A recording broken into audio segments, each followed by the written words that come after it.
Nesse talk show, tivemos um convidado muito interessante, uma pessoa queridíssima, que é Silvio Genesini. O Silvio foi presidente de grandes organizações no Brasil, todas elas, por coincidência, né, a maior parte das organizações que o Silvio gerenciou como CEO são organizações de conhecimento, né? Ele trouxe um conhecimento muito representativo para a gente, né? Com certeza, né? Ele tem uma visão, né? Ele como CEO da Accenture, né? Que trabalha com tantas empresas, né? E sim, da Oracle também, da Oracle, empresa de tecnologia, exato, do Grupo Estado, também, uma empresa que está também fazendo a sua transformação, né? Então ele tem uma visão bastante interessante, né? Uma visão de um CEO, né, Salib? Isso é legal, né? Mas que entendeu esse mundo que está transformado, né? E os insights dele são realmente pertinentes às empresas que querem mudar e como mudar também, né? Principalmente, né? Não adianta só querer, né? E como tem que encarar a inovação, como tem que encarar as novas habilidades, como tem que encarar a educação, né? Então, realmente muito completa, né? Muito instigante muito profunda, né? O talk show do Silvio. Eu creio que o Silvio traz pra gente o processo de reinvenção pessoal dele com o aprendizado, né, Salib? Ele mesmo teve que se reinventar para estar em linha com essas transformações. Pois é, né? em beta, né? Em beta. As pessoas hoje estão em beta, né? E nas conversas aqui você nota que com esse mundo que você é praticamente obrigado a trazer coisa nova, arriscar mais, tomar mais riscos, né? Hoje existe uma paciência para o produto não acabado, né? Uma tolerância Existe maior. uma tolerância. Antigamente, se você tinha um produto lá, os clientes acabavam com a tua vida. Hoje as pessoas entendem que aquele produto está lá para melhorar a vida das pessoas e tem a paciência e sabe esperar. Está em beta, né? Então, é interessante como você pode criar uma empresa que fica testando e fazendo. Exato. E, logicamente, os dois, né? Acho que essas mudanças todas... De novo, né? Motor 1, motor 2, fazer fora da empresa, fazer pequeno, fazer mudanças, um time diferente, completamente diferente, cabeças diferentes, né? Muito bom. Para você você conseguir, porque você tentar fazer essas mudanças no dia a dia com a sua rotina, a rotina acaba mudando, matando as inovações que você tenta fazer na empresa, né? Conversa muito instigante, né, Salib? Muito profunda. Quero lhe convidar, então, para assistir esse talk show com o Silvio Genesini. Seguramente você vai extrair muitas ideias, muitos insights relevantes para o seu repertório. Vamos lá!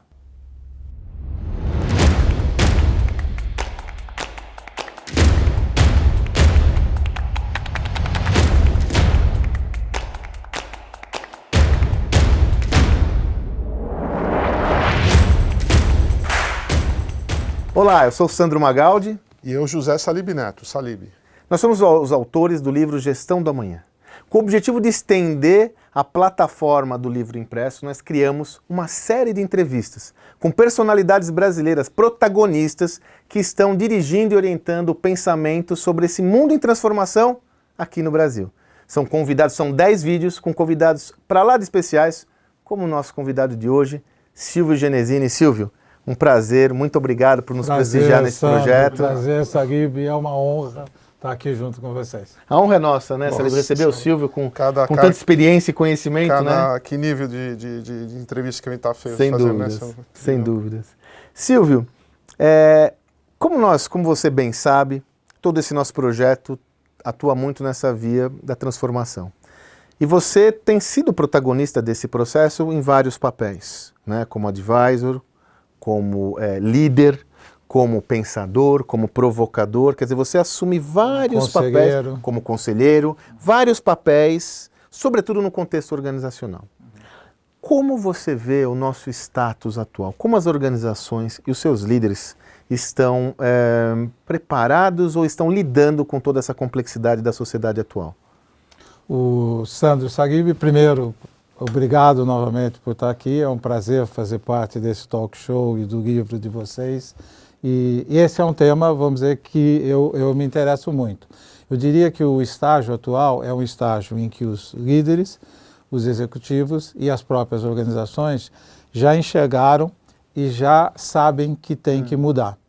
Mas a mudança ainda não aconteceu, ou aconteceu muito pouco, e é uma mudança muito difícil e muito complicada de ser feito.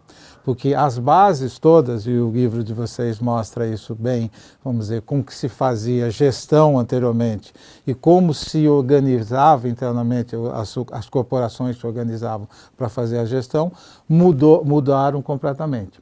Então, vamos dizer, eu digo, a ficha já caiu. Exato. Já caiu que você precisa ter uma cultura de inovação, que você precisa ter uma cultura mais ágil e que você precisa, principalmente, ter uma organização mais descentralizada, com menos comando e controle e com mais liberdade de execução nas pontas, liberdade com responsabilidade. Então isso, se você perguntar para qualquer executivo, todos concordam que é isso. Que é isso. Agora, entre isso e você efetivamente transformar as suas organizações, que são muito baseadas em processos, e às vezes processos engessados, muito baseado em indicadores, muito baseado na hierarquia, para uma organização menos hierárquica... Ou cabeças engessadas. Ou cabeças engessadas, você tem que transformar a liderança, você tem que transformar a cultura, provavelmente antes de transformar a organização. Exatamente. Se você só transformar a organização, fala assim, agora mudamos a organização, todo mundo tem liberdade, vai e faz, as próprias pessoas vão ter uma angústia, porque você tem muito mais conforto e na hierarquia. E a gente prefere muito mais, tradicionalmente, que alguém nos mande fazer as coisas. No status quo. E a gente prefere mandar alguém fazer, e os nossos subordinados preferem ser mandados. Esse é o tradicional. Só que isso não é mais possível. Para ter uma organização inovadora, você precisa ter uma inovação ágil, você precisa ter liberdade, você precisa tratar o risco de uma outra maneira completamente diferente. Quer dizer, a tolerância com o risco é muito maior. Então, se você faz mais rápido e entrega mais rápido, não tem mais projetos de 2 anos, tem projetos de 15 dias, de 1 mês, de 2 meses, você erra muito mais. Sem dúvida. E o muito mais importante do que não errar é corrigir rapidamente. Então, esse é um mundo completamente novo. Quer dizer, os modelos de gestão nesse mundo são novos e as organizações vão ser novas. Nós estamos só começando esse processo, a gente vê algumas experiências, mas ainda o processo muito em geral, você acha que as empresas brasileiras ainda estão penando as empresas estabelecidas, não? Ainda estão penando. As empresas que eu conheço, vamos dizer, já enxergaram.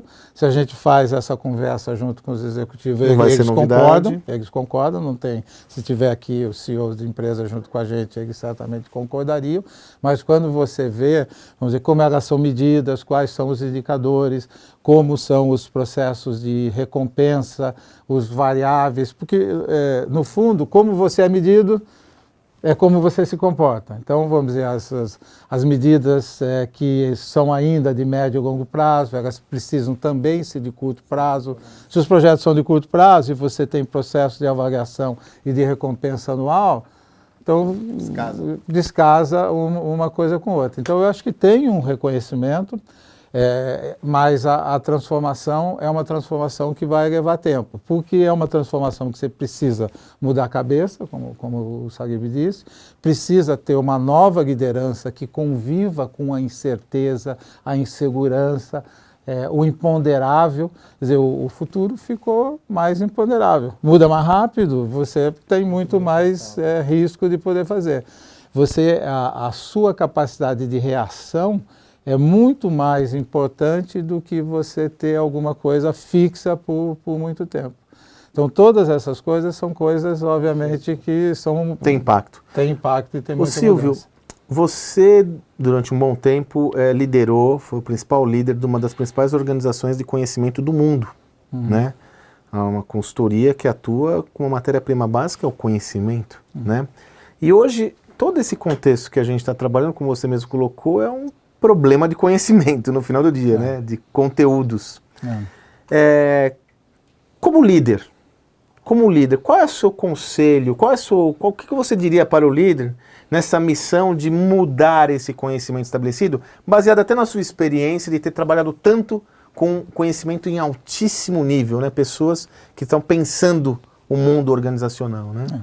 Não, vamos dizer, primeiro, estar atualizado no conhecimento é muito importante. Vamos dizer, hoje, a geração de conhecimento, novos conceitos, novos formatos, é extremamente importante. Segundo, você está rodeado de um outro tipo de gente. Então, vamos dizer, a gente tinha uma estrutura que você tinha, vamos dizer, diretor financeiro, diretor de marketing.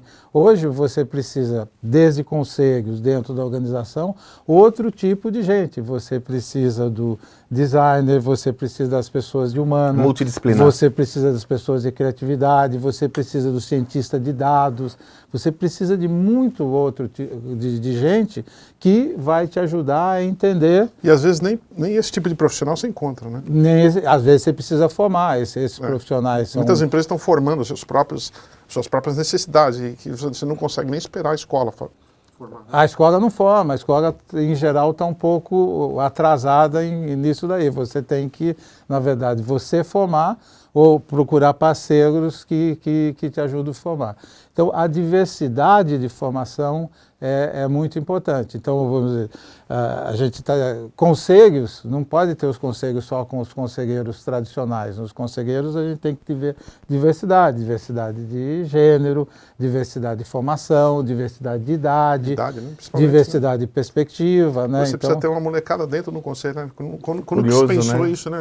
Ter jovens inexperientes. Né? Não, um conselho. Às vezes a experiência é um problema. Né? Hoje em dia, talvez a experiência seja um problema, né? Seja um problema. Às vezes, quer dizer, a experiência, e uma das coisas que eu fiz recentemente na minha vida, metade eu faço conselhos de empresas de grande porte, metade, que o Sandro sabe bem, eu estou no meio de startups, de empresas que entidades fomentam, de entidades sociais. A nossa experiência com o Edu no Gerando Falcão é riquíssima, porque a gente aprende outra coisa do que está acontecendo na vida que a gente, vamos dizer, não estaria prestando atenção. Uma outra coisa que é muito importante hoje na gestão, existe hoje uma perspectiva de que a empresa tenha uma presença social. Né? Usa-se muito a palavra propósito, propósito Sim. virou quase que clichê, porque eu assisti uma apresentação da Endeavor e numa manhã eu vi 52 vezes ser repetida a palavra propósito, significa que está na moda, mas significa um pouco que ela está repetindo. Mas independente se é propósito ou coisa, que existe uma expectativa que a empresa tenha uma presença social. Então o nosso aprendizado ali com o Edu é super importante. Então, essa mudança é uma mudança total. E também não é só a inovação tecnológica que é a expectativa, porque as pessoas esperam das empresas outra coisa. Então, quem fabrica hoje, vamos dizer, por exemplo, produtos alimentícios, que são produtos alimentícios ultraprocessados, ou com excesso de açúcar, eles têm um problema. Uma preocupação. A Zara teve um problema recentemente de uma acusação e filhos de amigos meus dizendo, você não pode ir na Zara, porque teve um problema na cadeia. Então, a condição inteira hoje do gerenciamento ficou muito mais complexa e diferente. Você tem que tomar tudo isso em consideração. E como é que você integra, né, o novo com o tradicional, né? Qual é o seu conselho? Hoje a gente vê muitas empresas pensando, você vê no caso estava aqui com o Silvio Meira, falando da Luiza Labs, por exemplo, né? Como é que o seu conselho para essas empresas integrarem o que já existe com o novo, né? Sem destruir os seus negócios, né? Então você tem que fazer as duas coisas. Você não pode nem fazer uma coisa, nem só. O livro de vocês fala isso muito bem. Motor 1, motor 2. Motor 1 e motor 2. Então você tem que trabalhar o motor 1, vamos dizer, garantir que ele funciona bem, que você continua com os seus processos adequados e integrando, e você tem que ter o motor 2. Vamos dizer, tem receita para isso? Não tem receita, depende da empresa. A da Luiza é um excelente exemplo, né? O Fred fez um trabalho ali de integrar o comércio, vamos dizer, eletrônico com as lojas físicas magnificamente, que inclusive a Walmart está sofrendo. Hoje teve a publicação dos resultados da Walmart, eles tiveram problema no comércio eletrônico, as ações deles caíram. No mundo inteiro, né? No mundo inteiro. Aqui nem se fala no Brasil. Aqui nem se fala, eles estão falando que eles vão vender as operações dele aqui. Então, você tem que fazer as duas coisas. Como é que você faz as duas coisas? Uma, vamos dizer, você tem que ter experiências dentro de casa, que sejam laboratórios, que sejam núcleos que você dá liberdade, não mede da mesma maneira. Você tem que ter inovação nas pontas e você tem que ter uma coisa que eu dizia no meu artigo, que Corporate Ventures, aonde você investe em startups que têm relação com você sem necessariamente tolher a liberdade das startups. Então, eu vou ajudar, isso aqui vai me ajudar, alguma hora eu posso comprar ou não essas startups e pôr para dentro, ou nem isso, mas eu vou estar perto da inovação.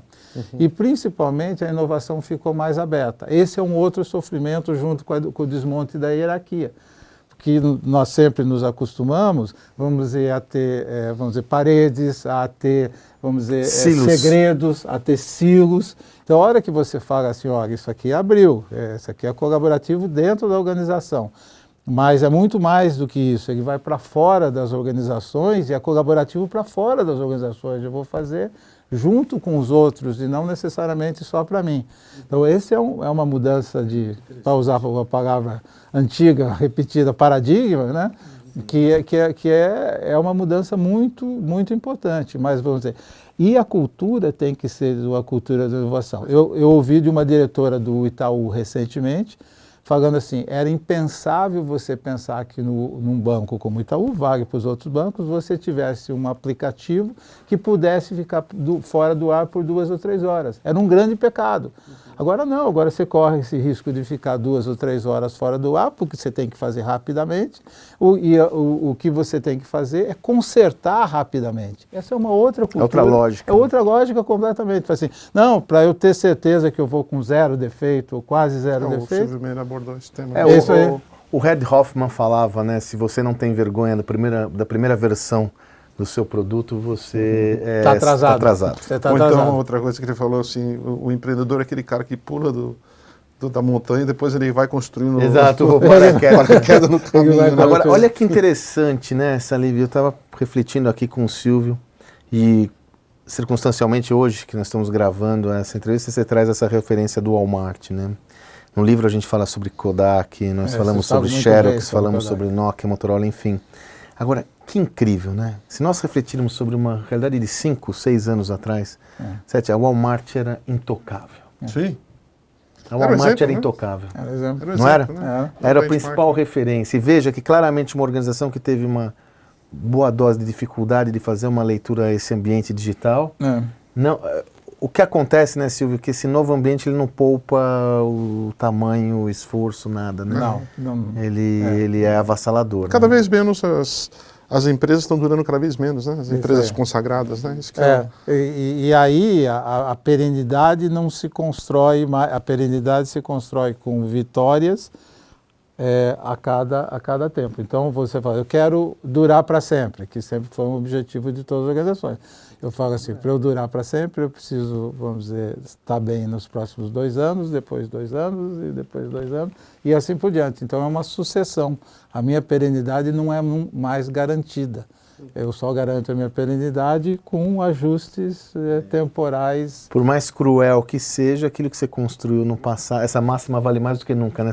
Aquilo que você construiu no passado não lhe credencia nada no futuro. Não credencia nada. Nesse sentido, Silvio, você atua como conselheiro de grandes organizações muito sólidas, grandes líderes, né, muito sólidos. E a gente percebe que nós temos falado muito aqui sobre a questão da educação, que o nosso entendimento é que nessa migração da educação para esse novo modelo, as organizações têm um papel de protagonismo maior, né? Nós vemos numa fase que a organização fazia tudo, depois ela não fez nada, e agora se ela não se mover, teremos muitas dificuldades em formar esse profissional, né, Silvio? Isso. Quer dizer, a educação, na verdade, ela ficou múltipla, continuada, e aí você tem a universitária, você tem a educação feita pela corporação, você tem a educação em várias fases da sua vida, ela ficou absolutamente essencial. Quer dizer, como as carreiras são muito múltiplas, fluidas, então você vai se reeducar, vamos dizer, muitas vezes, e o conhecimento é absolutamente, porque ele muda. Ele é volátil. É volátil. E o papel das organizações em fomentar, em prover, em comprar essa educação é cada vez mais importante. Você sabe o que você está falando, está me recordando, Salib, quando nós gravamos também nessa nossa série de talk shows com o Eugênio Musaki. E ele traçou uma visão muito interessante, que ele falou que todo o nosso ciclo básico de educação é o primeiro ciclo, né? O segundo ciclo, o terceiro ciclo que é universitário. E agora nós temos o quarto ciclo, e esse ciclo depende muito do protagonismo da pessoa. Né? Como nós estamos falando, por um lado a organização tem que cuidar disso, as pessoas têm que cuidar por si só, né? Senão vão ficar obsoletas muito rapidamente, né? Pois é. Como as empresas. E eu acho que cada vez mais, né, numa recente entrevista que eu dei, você tem que ser responsável pela sua própria educação, cada vez mais, porque, veja bem, o conhecimento está todo aí, né? Você pode pegar qualquer coisa, hoje você tem conhecimento, então as pessoas vão ter que entender, e elas entregavam muito desse papel para as empresas, né? Para alguém. A empresa, para o setor de desenvolvimento. Isso não existe mais, né? Você tem que formar a sua própria carreira. Pois é. Eu estava ontem na reunião de um comitê de talentos humanos de uma das empresas que eu sou conselheiro, e a gente entrevista os talentos, e esse talento especial era um advogado formado em Direito, que agora é responsável pela inovação digital da empresa. O advogado, ele tinha interesse, foi buscar o conhecimento, foi buscar a educação e resolveu mudar a carreira dele, e está entendendo que para ele ser eficiente nessa nova função, ele vai precisar melhorar ainda mais a formação dele, não só em tecnologia, como em muitas outras coisas, como design, como, vamos dizer, user interface e outras habilidades que ele não tem hoje. Nós destinamos um capítulo todo, né, para falar sobre as novas habilidades do líder. Né, você está comentando toda essa visão de multidisciplinaridade. Uma das competências que a gente trabalha, que é requerida, né, talvez a que fecha todas as outras, né, é o líder conector. Né?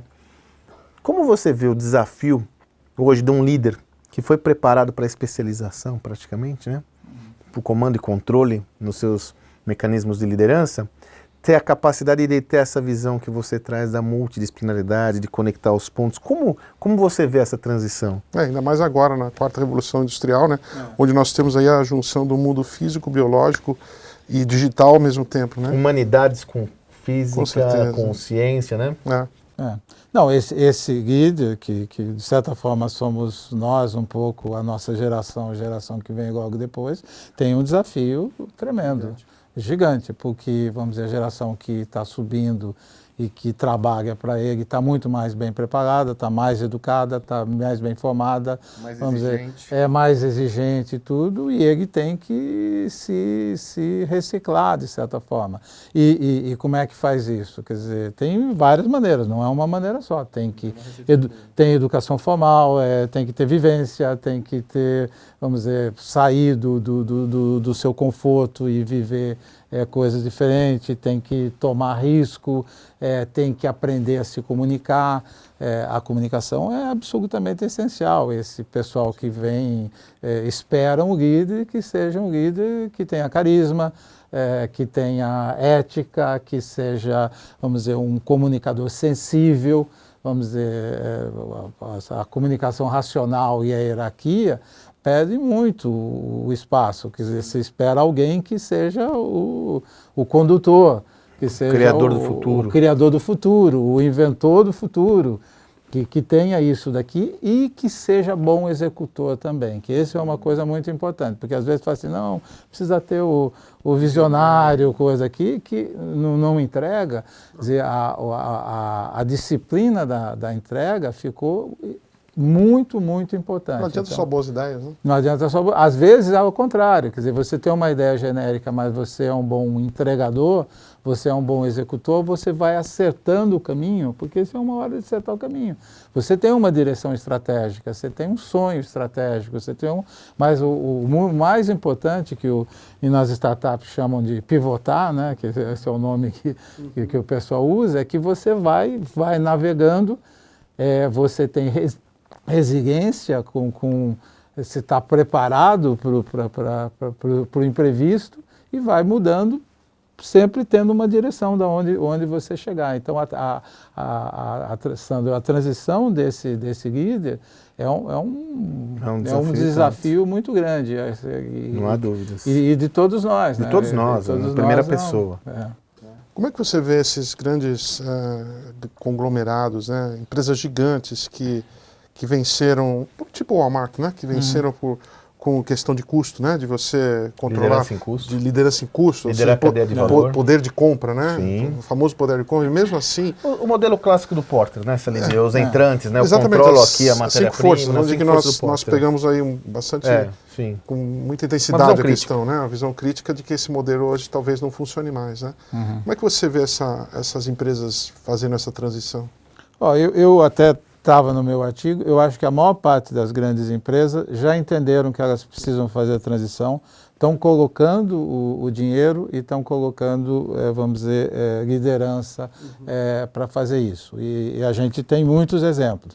Por exemplo, a GE hoje não está numa situação boa, mas ela entendeu e já disse que é uma empresa de serviços, de tecnologia, fez de a transformação software, fez a digital, transformação. Ele saiu, né, o Jeff Melton, ele saiu muito criticado, né? Mas talvez só o futuro vai dizer, né? Mas ele preparou, vai ter uma coisa. Mas se a gente pegar outras empresas na mesma coisa, como por exemplo Bosch, como 3M, só para pegar mais ou menos na mesma área, são empresas muito inovadoras hoje que certo? A Bosch está se preparando para ser uma empresa de serviços de tecnologia e Big Data e IoT muito fortemente. Então, elas já entenderam que precisa fazer isso. Se a gente pegar os grandes bancos, nós temos hoje os grandes bancos brasileiros todos entendendo, quer dizer, porque que o Itaú foi lá e pegou o XP no meio do caminho para fazer exatamente, para fazer o IPO, porque entendeu que era importante ele ter um pé na XP, porque a XP era inovadora. Não era tanto na tecnologia, no online, era inovadora no modelo de negócio. Se a gente pegar os automóveis, já não está tão claro que as grandes montadoras vão ficar fora do negócio do carro elétrico e do carro autônomo. As ações da GM subiram 30% recentemente, né, com o carro elétrico. E nós citamos as iniciativas tanto da Ford quanto da GM de carro compartilhado, né, Silvio? Uma coisa inimaginável. Já estão operando. Né? Não é uma abstração. Já entenderam que talvez o carro comprado não vai ser mais o mesmo modelo. O mesmo modelo. Vai ser o ownership, né? A posse, o uso vai ser substituído. Hoje nós falamos mais em uso do que posse. Sem dúvida, é o mundo que nós estamos hoje. E essas empresas entenderam. Então, a gente olha no mundo várias empresas grandes e vários conglomerados que já entenderam que eles precisam fazer essa mudança. E outro sinal muito importante é que o dinheiro de corporate venture, hoje em muitos países do mundo, inclusive no Silicon Valley, variam as estatísticas, já é maior do que venture capital. Então, elas estão pondo dinheiro na inovação. Ou seja, as organizações estão pondo mais dinheiro em inovação, startups e tal, do que os fundos de... Do que os fundos que investiram em Google, Facebook, Twitter lá atrás, porque eles entenderam que tem que fazer... que tem que fazer a transformação. Algumas desses conglomerados vão ficar grandes, outros vão se subdividir, certo? Mas a inovação está absolutamente clara, eles já entenderam o que tem que fazer. Que tem que fazer. Agora, o mindset tem que ser muito bem cuidado, né? Porque toda transformação, aquele velho ditado, né? Primeiro tem que piorar para melhorar, né? Tem perdas e ganhos. Exatamente. E você saber fazer alguma mudança no que está indo direitinho para piorar com o poder de melhorar, às vezes você é muito castigado. O Jeff Melton ele foi muito castigado, né? Porque desde que ele entrou lá, ele entrou aqui, vou fazer a transformação digital. E olha o que aconteceu com as ações, né? O Walmart é outro caso. Eles estão apanhando para poder encontrar. Não estão bem no Brasil. o e-commerce dele não estava bem. Magazine Luiza passou 2 ou 3 anos ruins. Nós estamos contando a história agora depois. Mais recente. Agora está tudo bem, né? Depois que... Mas não é óbvio. Se a gente pegar uma B2W com Americanas, por exemplo, para pegar, eles estão sofrendo até hoje. Quer dizer, não encontraram o caminho. Então, vamos dizer, aqui tem dor no caminho antes de você... Me parece que aquela questão que você colocou, Silvio, ela é essencial. Com que régua eu vou mensurar todas essas iniciativas, né? Se não for utilizado o indicador correto, seguramente elas não têm vida longa. Porque com essa imponderabilidade, não adianta você querer mensurar algo que vai gerar resultados potenciais no longo prazo com a régua de curto prazo. Isso não vai dar certo. Não vai dar certo. E muitas das empresas têm o problema do mercado de capital. Exatamente. Então, se você, vamos dizer, tem que fazer por quarter, o cara da Unilever é um dos pioneiros em dizer, putz, não faz sentido eu construir uma empresa, vamos dizer, para daqui a 3 ou 4 anos olhando e ter que olhar a cada trimestre. Então, esse é um grande problema. Mas, vamos dizer, as mudanças, tem outros conglomerados, por exemplo, o nosso 3G aqui, que são os nossos heróis aqui, de certa forma, por internacionalizar as empresas brasileiras. Eles têm um grande desafio na transformação, que não é só tecnologia. Porque o que acontece? O que eles fazem? Eles têm cervejas que estão hoje perdendo para cervejas artesanais. O consumidor prefere a cerveja artesanal porque é mais saudável, é menos química, o que for. Depois eles têm refrigerantes com açúcar, depois alimentos processados na Kraft Heinz e no Burger King. Esse modelo, que é o modelo de redução de custo, como vocês mostram bem no livro, para crescer, para fazer, pode não funcionar mais, porque o que você vai fazer com o seu portfólio? O tipo de pessoa que você vai ter que administrar, isso é diferente, né? Porque você tem um modelo de negócio, aquela pessoa, você sabe exatamente que tipo de pessoa vai botar para administrar. Então requer uma mudança de tipo de gente que vem para dentro muito forte, né? Totalmente, mas todos eles já entenderam que eles vão ter que fazer essa transformação, essa caminhada. E vão fazer, né? E os que estão mais afetados pela 4ª Revolução Industrial, vamos dizer, inteligência artificial, internet das coisas, isso vai ter um crescimento exponencial muito, muito rápido e vai impactar muita gente. Né? Quer dizer, call centers, a gente vai... O chatbot já está... Daqui a pouco, vamos dizer, a gente vai falar com pessoas em situações específicas. Muito específicas. Vou falar com robôs, né? No tradicional, a gente vai ter uma relação com o robô, talvez até sexo com o robô. Não sei não. Está evoluindo muito isso. Sou da velha guarda, velho. Conservador. No antigo, assim, como ter sexo com o robô. Nesse aspecto, uma robô, né? E vice-versa, né? Quer dizer, vice-versa. Mais um gênero. Mais um gênero, já não chegava tanto. Agora, Silvio, como é que você cria uma organização aberta a esse tipo de tecnologias que vem? Porque uma tecnologia, né, a gente aborda muito a questão da lei de Moore, né? E a gente mostra como algumas empresas simplesmente não entenderam a lei de Moore, ou subestimaram a velocidade da lei de Moore e acabaram pelo caminho, que nem a Blockbuster, que não acreditava no streaming, né? E a Nokia, que comprou uma Navtec, e depois, em seguida, 2 meses depois, apareceu o Waze, né? Que acabou de vez com aquela operação.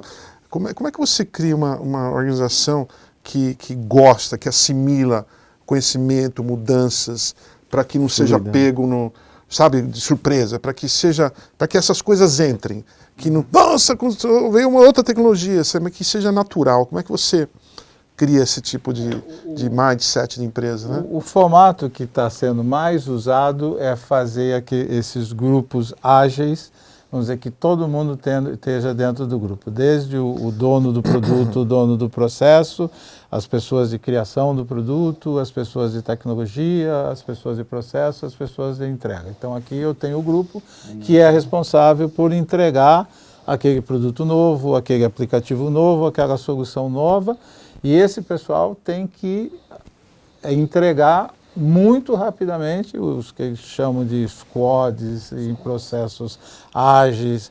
Esse formato, praticamente todas as grandes organizações estão, esses grupos têm liberdade, tem ali um certo controle de custo, mas muito menos, vamos dizer, impositivo do que era anteriormente, e a organização e todos eles têm que ser paranoicos do ponto de vista do seguinte, quer dizer, se eu não for rápido, alguém está sendo rápido no meu lugar. Estou falando de grandes organizações, obviamente, se você é uma startup, você já é isso daí, você está lá e falando assim, quem é o grandão que eu vou derrubar? Eu tenho aqui um grandão que eu vou tirar da frente. Então o mundo ficou em ciclos muito rápidos, e esse é o formato que você tem que fazer. A hora que você faz isso, você olha e os departamentos tradicionais que nós estávamos acostumados, eles somem. Se evaporam. Eles somem. É óbvio que ainda tem departamentos. Vamos pegar a Amazon só para pegar um exemplo. A Amazon tem que entregar, tem 300 mil pessoas e tem que entregar com qualidade tudo que você pede todo dia no prazo que ela está dando. Então tem lá um pedaço... sistema de execução muito forte. Um sistema de execução que tem que trabalhar. Com a execução, né? A inovação com a execução. Né? É isso aí, você tem que combinar. Aí tem alguém lá que está entregando coisas novas todo dia. Está entregando o Alexa, está entregando, vamos dizer, os produtos novos, as novas inovações. Em um mês, a Amazon comunica a entrada delas no setor de saúde, né, junto com as outras duas empresas, e no setor de logística. Né, para bater de frente com o PS, com o FedEx, né, que coisa incrível. E nunca você está satisfeito quando você está. Então, vamos dizer, a Amazon tentou durante muito tempo resolver o problema de pôr os perecíveis, os groceries, alimentos, e sempre foi muito difícil você pôr no e-commerce, porque a hora que você escolhe a fruta, você precisa ver a fruta e tal. Ela chegou uma hora e falou, não, eu vou comprar, vamos dizer, a Whole Foods, porque é importante. Faz sentido para essa proposição de valor. E a outra coisa que também é interessante nessa questão é que o espaço físico não desapareceu, nem perdeu importância. Ele continua... Hoje é o físico digital, né? É o equilíbrio dos dois. É o equilíbrio dos dois. Não só as lojas conceitos, mas, vamos dizer, a experiência com a marca no espaço físico, como a Magazine Luiza que a gente estava contando, é uma combinação magnífica de espaço físico com e-commerce, bem feitos os dois juntos, que nem a Omnichannel é um canal só integrado. Então, as pessoas querem ter relação com outras pessoas e com a marca e querem estar em espaço no mesmo físico. Contexto. Vale para música, para show, para lojas conceitos, para interação, a nossa compra nas lojas da Apple. Todas essas coisas tem uma revitalização importante do espaço físico, ele não morreu. Então, se você está dentro de uma organização, você tem que pensar no seu espaço físico. Tanto o espaço físico para onde você trabalha, que mudou completamente, né, é uma mudança interna do espaço físico, como o espaço físico onde você vai ter as relações com o seu cliente. Os pontos de contato com os seus clientes não são só virtuais. Essa é uma coisa importante. Se você só vê-los virtualmente, você esqueceu que ele quer ter presença física. E muitas vezes. Então é um mundo... Que legal. Muito bom, né, Salib? Bacana, nossa, que privilégio, né, Sandro? Pois é, mais uma conversa instigante, né, cara, que a gente traz muita reflexão, nosso livro né? físico e a parte digital, né? Vai crescendo. Qualidade, né? Vai crescendo. Nossa, estou muito feliz com isso. Não vejo dúvidas. A hora final, agora acho que depois de amanhã, né? Vai estar pronto antes do meu aniversário, se Deus da quiser. gravação, né? Se estiver no ar, já está com o livro todo na mão. E vamos pegar o livro, né? Você vê o físico. A experiência do tato do livro. O físico. Silvio, meu amigo, muito obrigado. Sandro, mais uma vez prazer, por participar do nosso projeto. É um projeto que a gente constrói com tanto carinho, por isso que a gente quer ter, além de experts, pessoas que nós gostamos muito, que nós temos muita afinidade. Então, muito obrigado por nos prestigiar pessoalmente. Só brilhantou aqui o nosso livro, o nosso conteúdo, né? E tá ficando bacana, né? Acho que tá pegando uma forma bem bacana. Estamos muito felizes e vamos levar isso aqui adiante, né? Vamos levar adiante. Vamos parar isso aqui, a plataforma, né? A plataforma? Gestão do amanhã é o evento, né? Exatamente, por que não? Muito bom. Meu caro, eu sempre faço questão de lembrar você que esse é um dos 10 vídeos, 10 talk shows que nós produzimos para o projeto. Então, se você ainda não acompanhou os outros, te garanto que são conversas tão instigantes e provocadoras como essa que nós tivemos aqui com o Silvio Janesili. Lhe convido para assistir a todo esse projeto, interagir com a plataforma e ficar atento que muita coisa vem por aí. Quero agradecer mais uma vez, Silvio, muito obrigado, prazer estar com você. Agradecer a sua presença. E até a próxima. Continue conosco, tem muita coisa desse projeto, muita coisa rica para compartilharmos juntos. Valeu!